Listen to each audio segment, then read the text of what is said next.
जय माता दी आप सभी को। वेलकम है आप सभी का मेरे चैनल टिप्स एंड ट्रिक्स में। तो आज मैं आपके साथ शेयर कर रही हूँ न्यू दिल्ली से कटरा की अपनी यात्रा।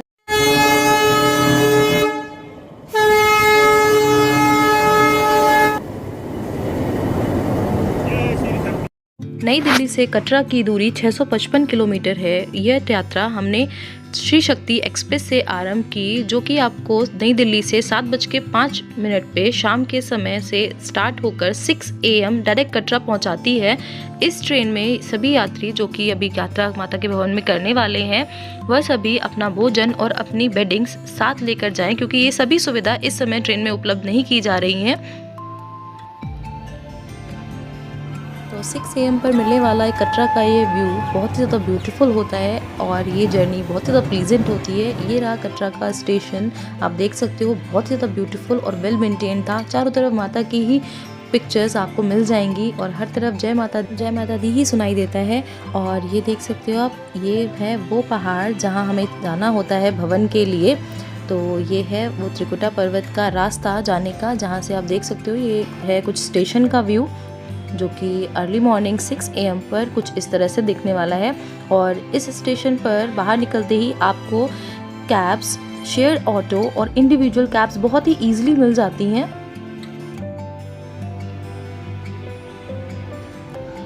एंड ये है इसका चारों तरफ का ब्यूटीफुल सा व्यू। पहाड़ पर दिख रही ये छोटी छोटी लाइट्स बहुत ज़्यादा ब्यूटीफुल लगती हैं और दिन के समय यही रास्ता देख सकते हो आप। ये जो लाइट ब्लू कलर की लाइन दिख रही है पहाड़ पर, यही वो रास्ता है जहाँ से होकर जाना है। और ये है वे टू भवन मुख्य द्वार, जहाँ से सभी यात्री होकर गुजरते हैं, जो कि कुछ इस तरह की एक ब्यूटीफुल सी इमारत के रूप में खड़ा हुआ है। और ये चारों तरफ का व्यू है। एंड ये रहा फ्रिस्किंग पॉइंट, जहाँ पर यात्री पर्ची की जांच होती है, आपके सामान की चेकिंग होती है। उसके बाद ही हम आगे बढ़ते हैं और आगे बढ़ने के बाद हमें मिलती है बाणगंगा। पौराणिक कथाओं के अनुसार बाणगंगा वो जगह है जहाँ पर हनुमान जी माँ वैष्णवी के साथ जब जा रहे थे तो वो बहुत थक गए थे, उन्हें प्यास लगी थी। तो माँ वैष्णवी ने धनुष बाण से यहाँ पर गंगा जी को प्रकट किया था। बाणगंगा में स्नान की एक ये भी मान्यता है कि यहाँ पर स्नान करने से या यहाँ का जल पीने से सभी तरह के दुख और कष्ट दूर हो जाते हैं और यात्रियों की सभी तरह की थकान भी दूर हो जाती है। और बाणगंगा से आगे चलने पर हमें मिलती है चरण पादुका, जो कि इस तरह का ब्यूटीफुल सा द्वार है। और चरण पादुका वह जगह है, मान्यता अनुसार यहाँ पर रुककर माता वैष्णवी ने पीछे मुड़कर भैरव जी को देखा था, तो यहाँ पर उनके पद चिन्ह थे। और चरण पादुका पहुँचने के बाद आगे बढ़ते बढ़ते आपको ये सभी ब्यूटीफुल से व्यू माउंटेन्स के दिखने वाले हैं, जो कि आपकी जर्नी को बहुत ही ज़्यादा अमेजिंग कर देते हैं। और ये रहा कटरा मार्केट, जो आपको पहाड़ पर चढ़ने के बाद चढ़ाई करते करते दिखने वाला है। चारों तरफ सुंदर सुंदर हरियाली और ब्यूटीफुल से व्यू आपको इस जर्नी में मिल जाते हैं।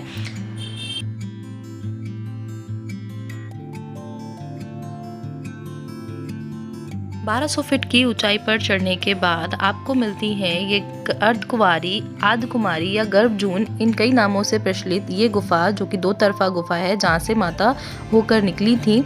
और यहाँ पर भी दर्शनार्थियों की लाइन लगी रहती है दर्शन के लिए। और यहाँ पर आपको कई तरह के भोजनालय और आपको खाने पीने की कई सारी सामग्री मिल जाती है। और यहाँ पर दर्शनार्थियों को कई तरह से रेस्ट करने के लिए भी जगह जगह पर स्थान बनाए गए हैं।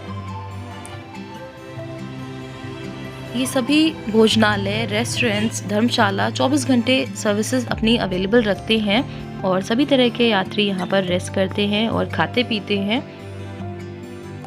जो कि बहुत ही ज़्यादा रीजनेबल प्राइस में भी आपको यहाँ पर चीज़ें मिल जाती हैं। कई सारे दर्शनार्थी, शरणार्थी यहाँ पर रुकते हैं, भोजन करते हैं, रेस्ट करते हैं। उसके बाद यहाँ पर गर्भजून गुफा के लिए लगने वाली लाइन में अपना अपना नंबर लगाते हैं। उसके बाद अपनी टिकट्स अपने नंबर के अकॉर्डिंग ही वहाँ दर्शन के लिए आगे बढ़ते हैं। एंड गर्भजून गुफा के बाहर ही यहाँ पर देख सकते हो आप, इतनी लंबी लाइन लगती है, जो कि प्रॉपर टोकन के थ्रू ही आप जा सकते हो दर्शन के लिए।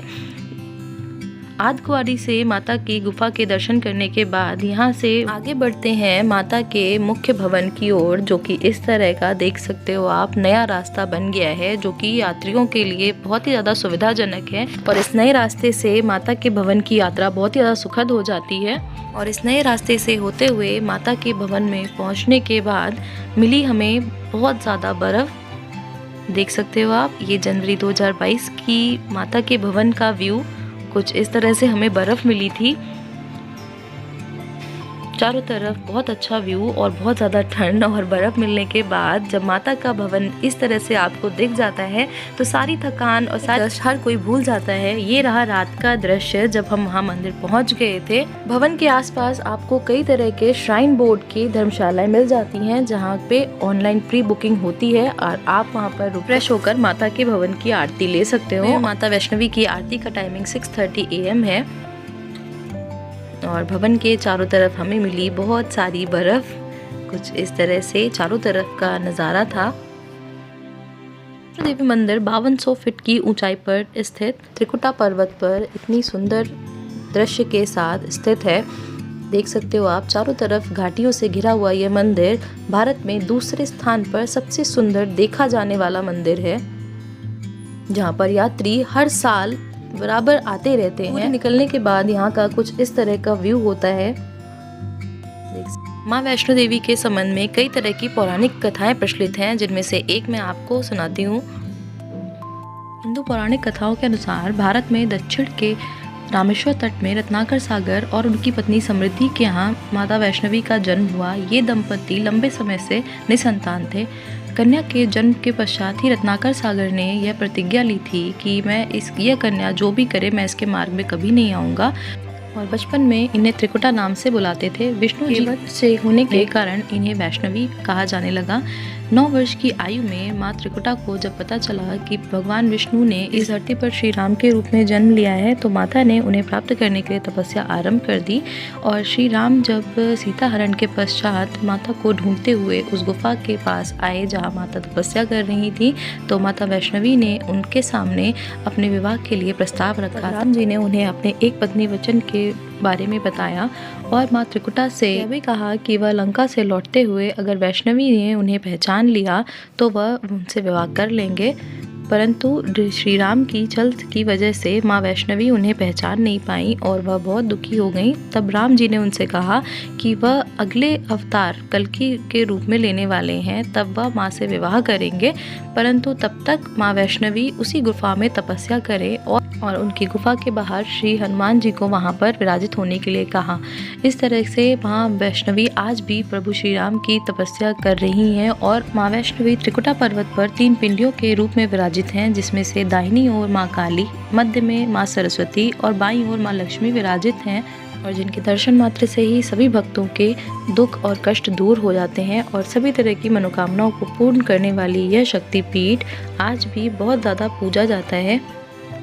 माँ के मंदिर के संदर्भ में यह कथा बहुत ज़्यादा प्रचलित थी कि माँ ने श्रीधर पंडित की जान बचाई और उन्हें अपने अस्तित्व का पता बताया। और रात्रि में सोते हुए पंडित को स्वप्न में अपनी सनसनी गुफा की भी झलक दिखाई, जिससे श्रीधर पंडित माँ वैष्णवी के अस्तित्व को ढूंढने निकल पड़े। और वह ढूंढते ढूंढते उस गुफा तक आ गए जहाँ माँ वैष्णवी 3 पिंडियों के रूप में विराजित थी। श्रीधर पंडित को यह जब गुफा मिली तो उन्होंने माँ की पूजा आजीवन करने का प्रण लिया और इस भवन का निर्माण कराया। और यह शक्तिपीठ अपने सभी भक्तों का दर्शन मात्र से ही मनोकामनाएं पूरी करता है। तो ये था भवन तक का सफ़र। जल्दी मिलूंगी आपसे भैरव जी की घाटी, उनका मंदिर, उनकी यात्रा और उनकी पौराणिक कथा के साथ। Thank you for watching. जय माता दी।